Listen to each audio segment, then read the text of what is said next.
Back in the early 90s, when the Soviet Union collapsed, I was authoring guidebooks. Cuba had just begun to turn to tourism to save its economy. I flew to Havana and had my first month in Havana, and it was such a surreal moment in time and such a surreal place. I think it was the first time that I'd ever felt traveling that I had stepped inside a romantic novel.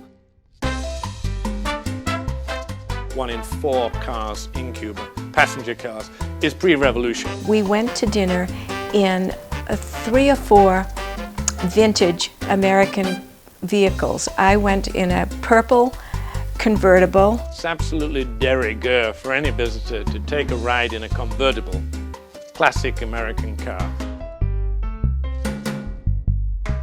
People on the street in Havana are extremely welcoming. The one thing, perhaps above all, that Americans would be surprised by, your average American arriving there, is the warm welcome that they receive as Americans, because there's been a portrayal of this dour communist nation. It's a Caribbean communist nation with a smile on the face. Well, I heard music just about everywhere. We would hear music as we walked by. And in particular, there was a group of, I believe, 3 septuagenarians sitting at a street corner, very near the hotel that Hemingway stayed at. In every restaurant, there's little groups and bands. That is what Cuba has really done right. It was a happy place, and there was a lot of music.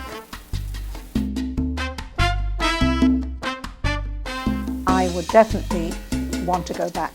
I would go back just to see the country without the restrictions I experienced. I would see more of the country. When the embargo is lifted, I plan to return and certainly travel around the rest of the island. See it now whilst it exists, as it is, as we kind of want it to be in terms of a touristic experience. The Hollywood stage set, how long it's going to be there, who knows? Probably not that much longer.